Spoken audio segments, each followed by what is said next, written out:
I'm Meredith Gray. I'm an associate professor at the University of Kansas, and I practice gynecology. I get to take care of a lot of what I would consider more complex gynecology is my favorite. So if women have symptoms or concerns, those are definitely the type of patient I like to see. And one of the things that I get a lot of referrals from our oncologists and cancer surgeons and specialists because it's not the same after you go through cancer, your gynecology care. It is different, and that's something that should be acknowledged and discussed. And so I'm really glad to get to be here to talk about one very important aspect, which is sexual health. Thank you so much, and we're so grateful. She is on call delivering babies. She came for like an hour because we begged her to fill in, so thank you so much. I'm so lucky to be here. Yes, this is the fanciest conference I've ever been at, so very delighted. You're very delighted. Well, we're delighted. Okay. I second that. I'm Sarah Dominguez. I am a pelvic floor physical therapist. I also have a certification in lymphedema, so I have that other specialty with the oncology population. I have a practice in Kansas City. We have 2 clinics, and we really just specialize in pelvic floor dysfunction. So that includes oncology, but lots of other things in that space too. So grateful for you. We want every patient to go see you. Yes. So grateful for you. Okay, Kimberly. Okay, I'm Kim Wallace-Young, and I'm a psychologist who specializes in sexuality. So I'm a sex therapist. Yes. So grateful for you as well. All right, here we go. So let's dive in. So we are having this is going to be kind of our survivorship session for today. We wanted to focus on sexual health because we find that this is an area of tremendously unmet need. Patients have a hard time bringing it up to their doctors. They have a hard time discussing it, and we need to get them a lot of help. And so we want, in the room today, there's a lot of amazing nurses, primary care providers, specialty physicians we want them to know about all the great resources that there are and that are out there for their patients. So we're gonna look at, we wanna make sure when we're looking at our cancer survivors, we look at their current disease status, their functional status, their performance status, what medications they're using, because that can impact sometimes sexual health, of course, their comorbid medical conditions, their prior cancer treatment history, and the treatment modalities used. So if that patient has had perhaps radiation, pelvic radiation, or if they've had their ovaries removed or whatever that looks like. Their family history, psychosocial factors. We want to look at weight and health behaviors that can also modify cancer and comorbidity risk. And then disease-specific recommendations for surveillance and follow-up. So common issues experienced in cancer survivors. So those of you that take care of anyone that has anything to do with cancer, you'd be like, check, check, check, check. This list is what most of our patients, particularly our breast and ovarian cancer patients, where those therapeutic modalities are focused on estrogen blockade or estrogen modulation. So we see a lot of these issues. Everyone is tired. A lot of people have pain. Menopausal symptoms, whether it's a 29-year-old that we induce menopause or it's a 55-year-old that's reached the natural age of menopause, sexual dysfunction, incontinence, altered self-image, it's huge. Patients, it always amazes me that patients will come and say, is there someone you can send me to that can fix this? And I'm like, fix what? I'm like, you look great, you know. But after they go through treatment and surgery and everything we do to them for their cancer treatment, it can have a dramatic impact. Bowel and bladder, frequency, urgency, weakness, scar tissue, muscular imbalances, all of those things. So we're gonna start out with a case. We're gonna talk about Teresa, who's a 56-year-old postmenopausal female who was diagnosed with a left invasive breast cancer just a little over 5 years ago.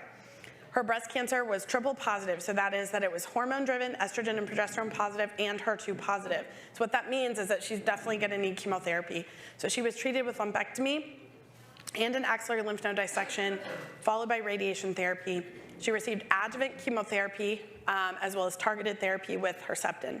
Her family history is a paternal aunt with breast cancer diagnosed in her 60s and a father with colon cancer diagnosed at age 58. She underwent genetic testing and was found to have a pathogenic mutation in BRIP1, which increases our risk for ovarian cancer. At this point, she's 4 years into her adjuvant endocrine therapy with an aromatase inhibitor. So this patient, Teresa, is the average patient I see in my clinic day in and day out. I see 20 Teresas every single day. My fellows will tell you that that is the case. And the patients just like her are the patients we're trying to help every day. And So we're gonna let you all help us with that. Since her diagnosis, she underwent a risk-reducing salpingo-oophorectomy, so she no longer has ovaries at all. She has gained weight in the last 4 years. At the time of her breast cancer diagnosis, her BMI was 27, and now her BMI is 32. So something we commonly see in breast cancer survivors is that weight gain and increase in BMI. She developed side effects, including arthralgias from her endocrine therapy, vasomotor symptoms like hot flashes, mood issues, sexual side effects, urinary incontinence, and a generalized sort of negative view of her body. She has persistent radiation skin changes that are frustrating to her. She underwent a separation from her partner, but they want to try to work through their relationship issue, especially those surrounding intimacy and communication. This is incredibly common, something that we see in our patient population. So if we think about the hormone, exogenous reproductive hormone use in breast cancer survivors, so if we think about the effects of estrogen and how that affects our entire body, everything from the CNS, our cardiovascular system, reproductive system, musculoskeletal, the impacts on cancer, and then we think about the anti-estrogens, right? What we're doing, we're blocking estrogen or modulating estrogen in some way. The impact that that has on our central nervous system in terms of vasomotor symptoms, mood, headache, cognitive dysfunction, all of those things, cardiovascular system, the effects on cholesterol, the effects on increasing risk for CVA, reproductive system, we're going to talk about that, musculoskeletal, and then the breast, of course. All right, so if we think about the aromatase inhibitors, which when you think about the hundreds of thousands of women that are diagnosed with breast cancer every year, and 80% of those have hormone-positive disease, most of these women are going to be on an aromatase inhibitor as a part of their breast cancer treatment. And so what we see most commonly with that, first and foremost, we see hot flashes, right? For which we want to try to help with behavioral interventions. Pharmacologic interventions, so things like venlafaxine, oxybutynin, gabapentin. I have patients that get acupuncture for this that they think helps. There's lots of different things we can talk to patients about that. As far as musculoskeletal symptoms, at least 50% of women treated with aromatase inhibitors will report new or increased joint pain or stiffness. And there are many studies that show that about half of patients, it will impact their compliance with their aromatase inhibitor. So patients won't tell us this, but what they're doing is they're rationing their endocrine therapy. They're maybe taking it every other day. They'll go through periods where they're very compliant. They'll take it for 6 months in a row, and then they go through a period where they're just really bummed out about how they feel, and so they'll stop taking it for a few months. This is incredibly common. These are agents that double the chance of cure of breast cancer. So a lack of compliance is sort of like the tip of the iceberg, right? Because we know that by not taking that medicine, they're dramatically increasing their risk of recurrence. So it's so important that we look at how we can help them with those musculoskeletal symptoms. And then fatigue. About a third of women who are treated with aromatase inhibitors will complain of fatigue, so we have to make sure to help them with all of those toxicities. So if we look at sexual function and sort of our expert panels that inform how we talk to patients about these things, the National Comprehensive Cancer Network has survivorship guidelines on sexuality and intimacy. I would encourage all of you to look at those and read over those. So they discuss available therapeutic interventions, so things like medications like bupropion, hormone replacement, topical vaginal therapies, which we're going to talk about. They discuss options for clitoral stimulation, referral to sexuality specialists, and pelvic floor physical therapy. And then if we look at the American College of OBGYN, they recommend the first option for women that have ER-positive breast cancer who are having vaginal issues and urinary tract problems should be non-hormonal approaches, right? Things like vaginal moisturizers, lubricants. But if symptoms aren't relieved by those non-hormonal approaches, then things like low-dose vaginal estrogen. And I didn't know if, Meredith, if you want to comment a little bit about how you talk to patients about that risk and benefit for a patient that has a known history of a hormone-positive breast cancer. How do you talk through with them what that might look like to use a vaginal estrogen preparation? So usually we've started with the non-hormonal options, and I usually walk them through exactly what lubricants to get because not all are the same. So, pointing them in direction, and Kim has helped me with this, but yes, personal lubricant or Astroglide, telling them coconut oil, giving them specifics is really helpful. We also have a Mona Lisa laser available, which is carbon dioxide laser treatment for genitourinary syndrome of menopause, Can you tell aka us- vaginal atrophy. Can you tell us who you think is the best candidate for a procedure like Mona Lisa? Because that's something that all of our patients are struggling with this. Not every patient is right for that. So who do you think is going to be most impacted by a procedure like that? I would say someone who is extremely resistant to using hormonal therapy, because that would be my next line before Mona Lisa, but understandably, most women are terrified of taking vaginal estrogen when they have an estrogen receptor positive breast cancer, even though we discuss it's safe. And usually what I tell them is, how much is this impacting your quality of life? And I will discuss it with your oncologist. That usually gives them some peace of mind to let them know I've reviewed it with the oncologist. But then if that is not, then the Mona Lisa, because it's not covered by insurance, it's about $600 a treatment, and you need 3 treatments usually.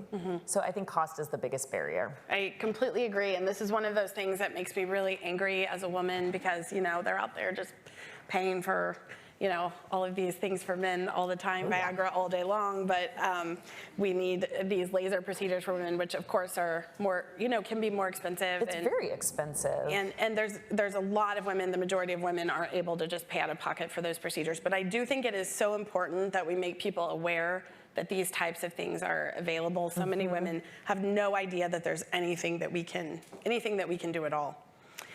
As far as the North American Menopause Society recommendations, in 2018, they put out a joint position statement with the International Society for the Study of Women's Sexual Health on management of GU syndrome of menopause in women with or who are at high risk for breast cancer, discussing treatment options with their healthcare providers using a shared decision-making approach, which is such an important emphasis from today, is that all of these things, we have to discuss the risks and benefits and have shared decision-making.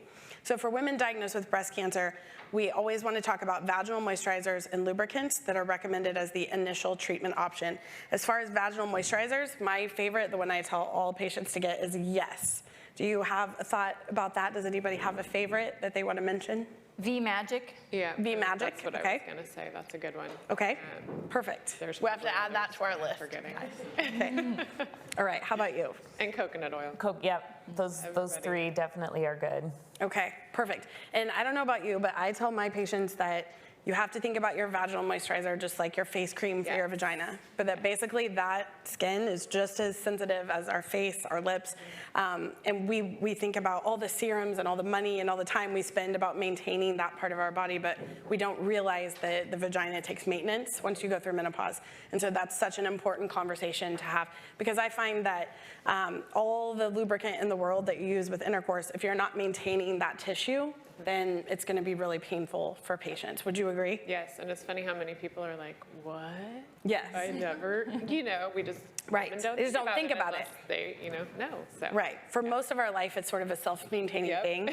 But unfortunately, once we put them into menopause and start giving endocrine or hormone blocking medication, it can become a huge issue. So after the vaginal moisturizers, local or vaginal hormone treatment can be considered for women for whom the non-hormonal options do not work. So when I'm talking to my patients, we talk about sort of a layered approach. Let's start with this first strategy, which is every woman should be on a vaginal moisturizer. We talk about that. And then if we're doing that consistently and we're not seeing the desired result, then we talk about potentially moving on to the vaginal hormone treatment. I personally am a huge fan of vaginal estrogen. And I always tell patients we want to put the estrogen where we want it, at the level of the vagina, make the vagina premenopausal, keep the rest of your body postmenopausal. So those are the kind of conversations that we talk about. Intravaginal estrogens in women on tamoxifen can be less of a concern than intravaginal estrogens for women on aromatase inhibitors. For high-risk women without breast cancer who have undergone a risk-reducing salpingo-oophorectomy, vaginal hormone therapy is very, very likely to be safe. Do you want to talk about how you talk to your patients about that in terms of the vaginal estrogens, and how does that combine with pelvic floor physical therapy and those types of things? Well, so my role, usually by the time they've come to me, they have forgotten to keep using their vaginal estrogen, or it got to be too much of a pain in the butt, or So we have to like kind of revisit that conversation. Often I'm like, so how is it prescribed? They don't remember. So we kind of sort through that. And then I always do a vulvar exam and show the patient with a mirror. So like if there are particular areas that look paler or like in need of, and I usually use a Q-tip to kind of see if it's more sensitive there, I'll kind of show them where they need to get it to, like maybe where they're missing. I feel like that anterior portion often gets missed. So that's kind of my role with that. I always defer back to however it was prescribed. You know, if they're concerned, I will say, that, you know, we know that we can use this even though we have hormone-positive cancers, you know, but I'll usually kind of defer back. And a lot of times it helps, like I'll reach out to Dr. Gray or whomever the referring physician is and tell the patient, hey, I talked with Dr. Gray, she's good with this, this is what we're doing. And then they do feel much, much better that everybody's on the same Perfect example of a multidisciplinary for our high-risk patients, our patients with breast cancer, where the gynecologist, potentially the medical oncologist, or the high-risk doctor, pelvic floor physical therapist, everybody needs to be working together on behalf of those patients. All right, so as far as hot flashes, you can see here this table, Jen included this table for us, which I love. This looks at hot flash frequency reduction.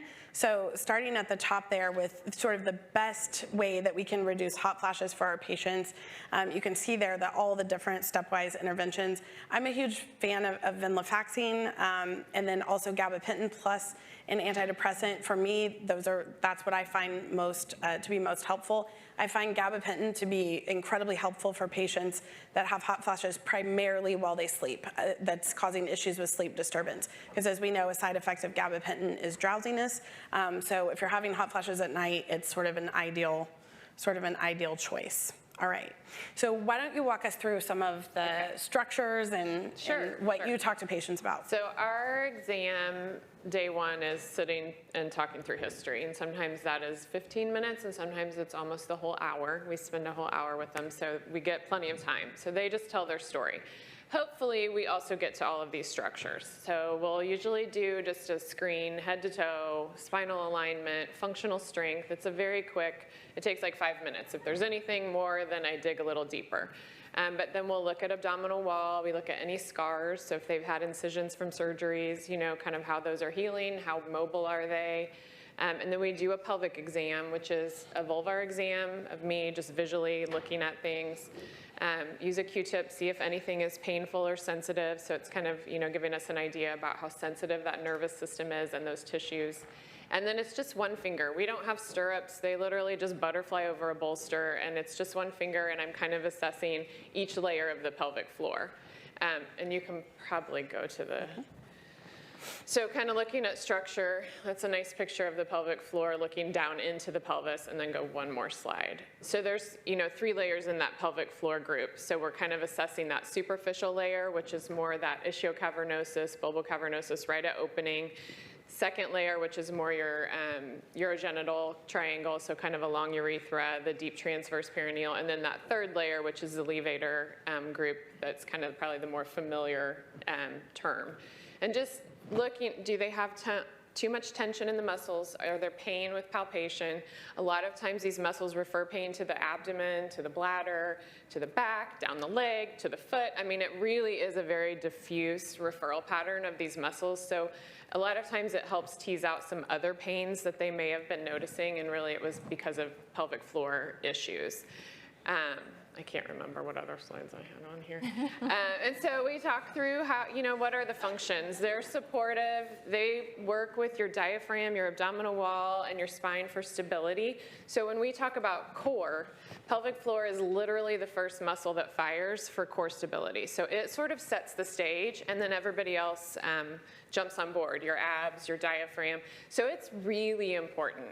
It's kind of fascinating how much it plays into back and hip and really everything, sex, all of it, right? So we're just kind of looking at all those different functions and getting a baseline with the patient on day one, and then setting goals and kind of progressing from there. What do you see as the most common for women that are going through, let's say, breast cancer treatment or ovarian cancer treatment, where they've had an induced menopause at even a younger age, that are preventing with pain with intercourse? What do you see as the most frequent? Are they, what I hear described is a lot of, it feels like razor blades. Yeah. It feels like that's really a very, it's amazing how many different women use that exact same terminology. Yeah.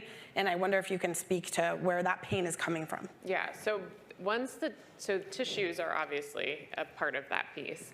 Once they're addressing the moisture and the tissue issue, a lot of times they have tight pelvic floor muscles. That surgery will cause that, and then they try to have sex the first time and it hurts, and so of course the muscle's first response is just to tighten up. And once it's been painful once, it's really hard for people to move forward, and your muscles just relax and let it happen, right?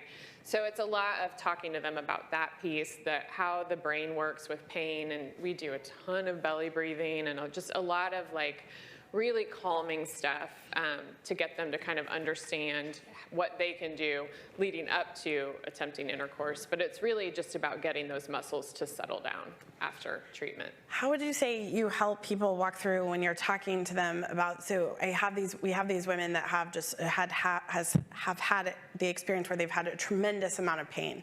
And how do you get them to sort of have a mind shift to where they're back to thinking they could actually even attempt vaginal intercourse again?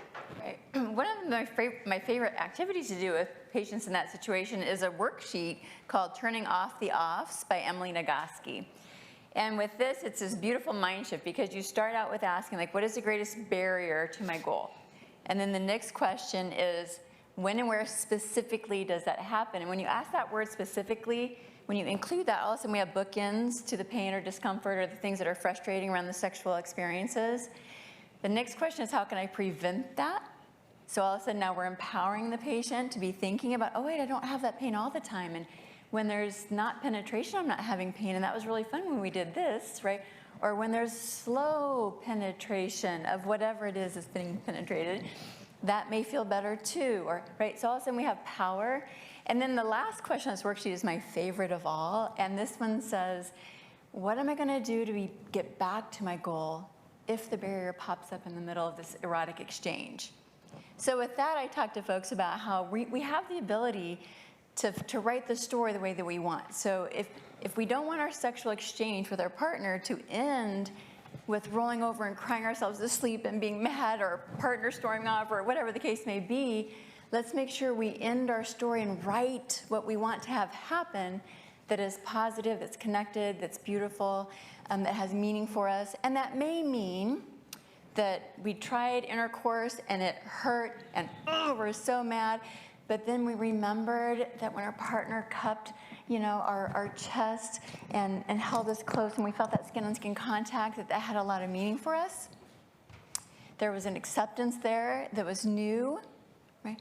We maybe go back to that. Or maybe it was clitoral stimulation, or maybe it was a shower together, or maybe it was however they want to end the story is absolutely fine. But we just want to end in a place that doesn't feel sad and disheartening and disappointing.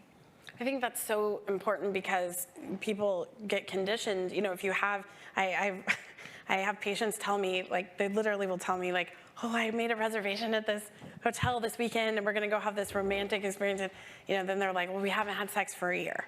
And they're putting this tremendous pressure, right, to have this beautiful experience in their hotel room, that they haven't been intimate with their partner for a year.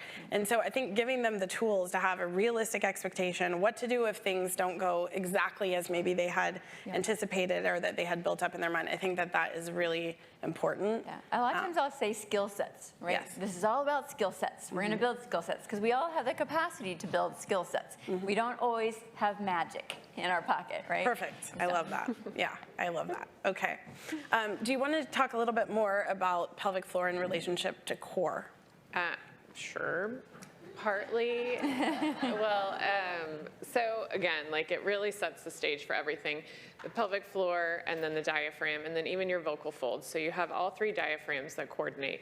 So what I see a lot in this population is they've had, it's traumatic, right? And they've had surgery, and now sex is painful, and they just are, everything is just here. All of those diaphragms are not coordinating and they're all frozen. And so it's pretty amazing when you just tap into teaching patients how to just take 5 to 10 minutes out of every day and breathe, listen to some quiet music, how quickly that all settles down. And it's, I mean, always amazing when patients are seeing Kim too, and just seeing like the multidisciplinary piece, how much better they progress and get better when they've got kind of all those parts on there. So we start with breathing and teach them how to kind of re-coordinate those diaphragms in the abdominal wall, and it is really powerful. And that stability in the core, I think, is just interesting, because when it's not there and that's all dysfunctional, your body never gets that signal of like stability and safety, right? Because this is just kind of all over the place and it can't coordinate. And that, you know, just sets the stage then for how the day goes, because now everything I do just feels weak and unstable. So I think that just feeds into that mindset and the self-image and, you know, all of it. So it's pretty powerful, actually. Perfect. Do you want to talk a little bit about relationships and how do we talk to our partners about intimacy, especially after a cancer diagnosis? So for our cancer survivors who often feel differently, they might look differently, they might now be menopausal. How do they have those conversations with their partner? Yeah, well, when I talk to folks in my office, one of the things that we talk about is how, you know, if we think about what we're doing around intimacy and eroticism, right? Many times our sexual behaviors include literally inviting somebody into our being. So when our being feels off and sick and fatigued and scared and overwhelmed, and that's a really, really hard stop for a lot of people. Again, I'll reference Emily Nagoski. She wrote a fabulous book called Come As You Are. And she talks about in the books how we all have brakes and accelerators. Brakes and accelerators. Right? So accelerators might be this hotel in particular, right? And brakes may be, I feel loose and weak, and that wasn't how I used to define myself. I don't like the belly fat that I have now because of treatment. I might, you know, all that. So again, we look at how do we navigate this? If we hit a barrier, how do we move around that with effectiveness? People figure this out. And when we think about partners and spouses, we have to include that too, because the adjustment isn't just the patient. Of course, we give so much care and attention and concern to the patient, but their partners are also really terrified. When they have painful intercourse, how do you think that makes a partner feel? Right? When their partner's bodies have changed and they have to navigate, like, okay, I used to touch here and that worked, right? And all of a sudden here is not there, and I've got to learn, and I'm not confident in that either. We have to really shift. So one of the activities that I'll do often in my office, and I'll describe it in my office and encourage them to do it at home, but we start with touching body parts that aren't considered in our culture erotic.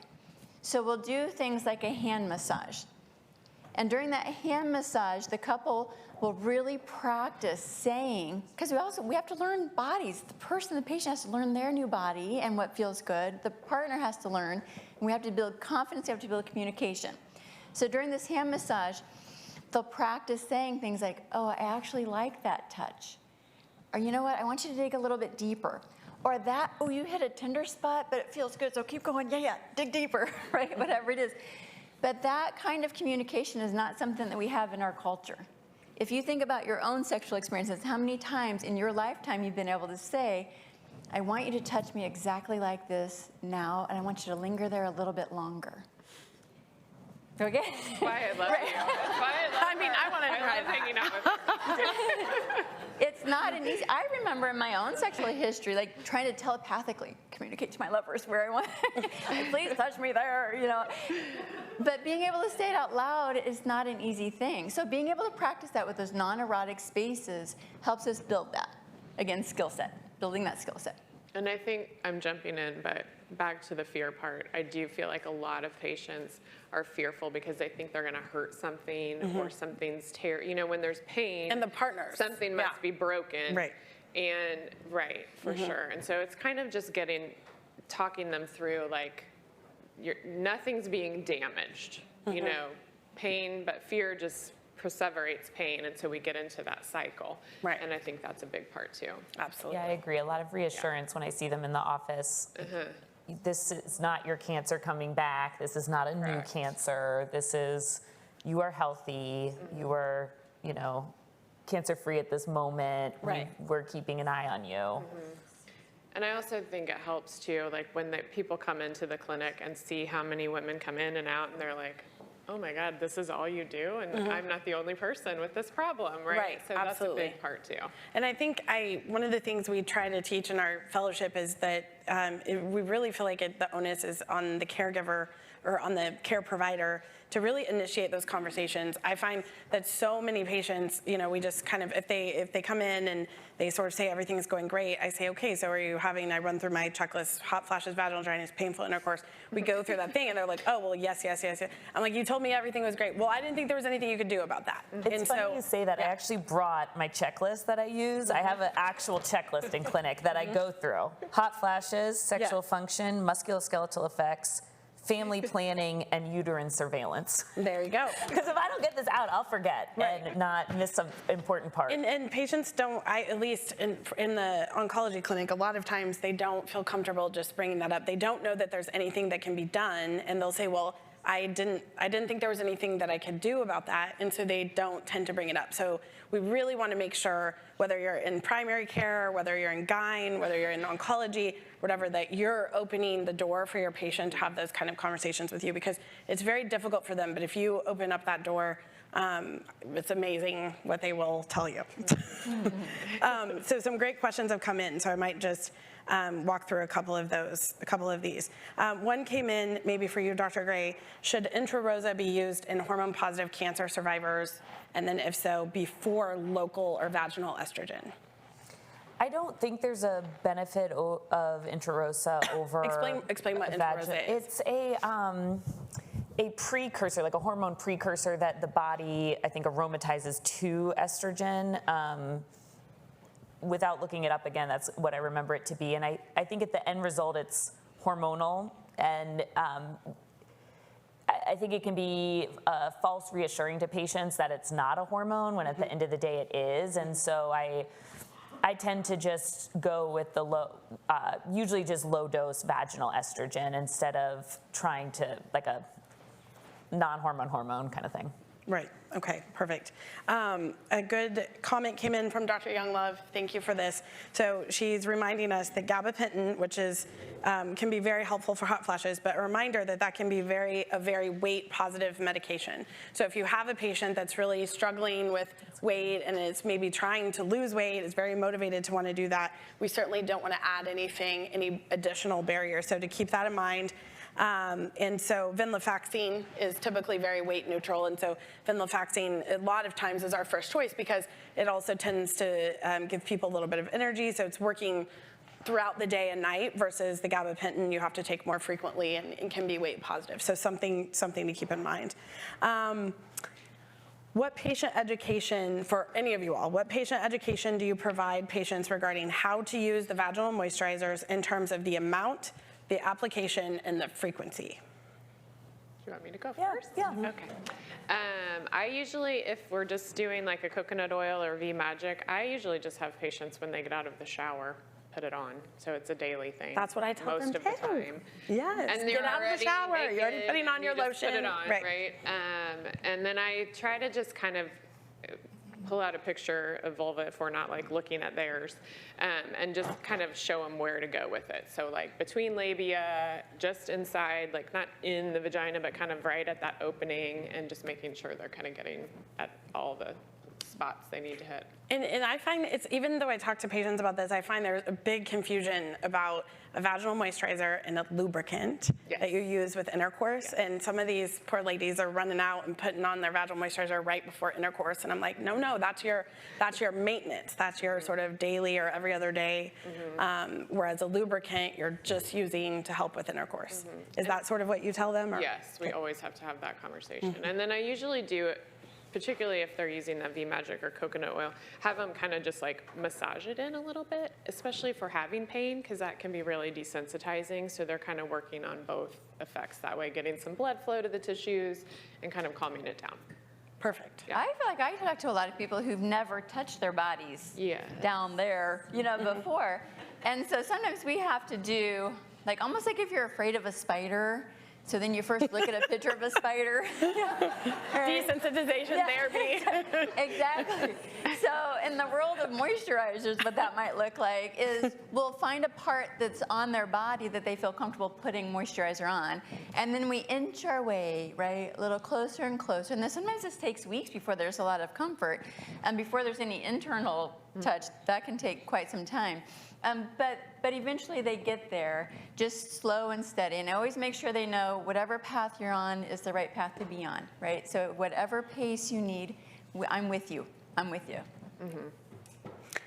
The question has come in, are there any questionnaires, like a validated sort of tool that you're aware of to assess female sexual health that is similar to the questionnaire used in prostate cancer patients? So I'm not familiar with that particular questionnaire. Or do you guys use any tools or sort of? There is a female sexual function index. Okay. We use that. That's probably most specific to sexual function. Okay. Is that just available if you just sort of Google it? Yep. Okay. It's a good question, though. I'm not sure if there's one specifically for women who've had gynecologic cancer. Yeah, Yeah. No, I agree. be a good area of research. Kim, do you want to comment about, you had said, you mentioned earlier turning off the offs, which is a huge thing. I know with my patients, when we talk about if they're having pain, the first thing, or a lot of times how it is brought up to me is that I just have no sex drive. I said, okay, let's start with the basics. Is it painful? Well, yes.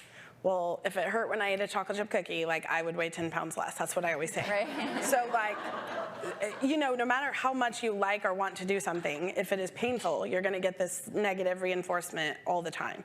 And so I love that idea of like turning off the offs. I think that that's really great.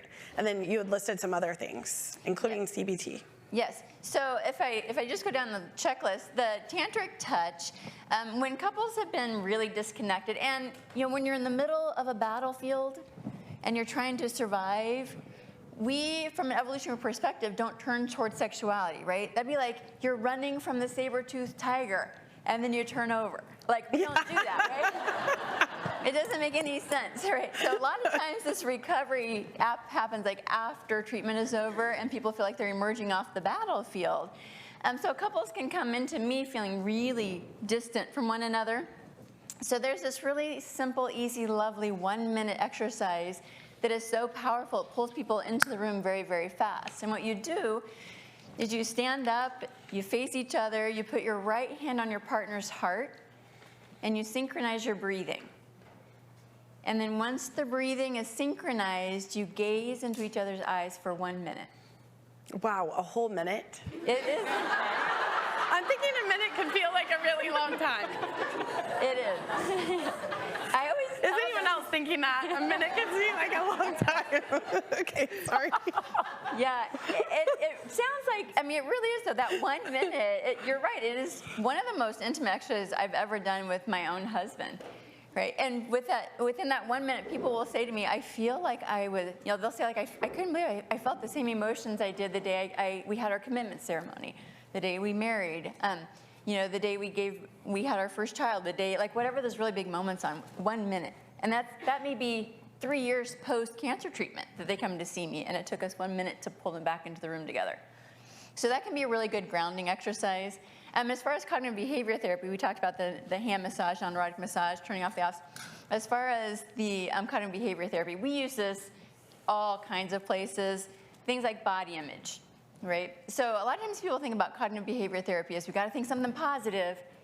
You don't have to think like, yippee skippy, I'm all scarred, yippee skippy, like, no, no, no.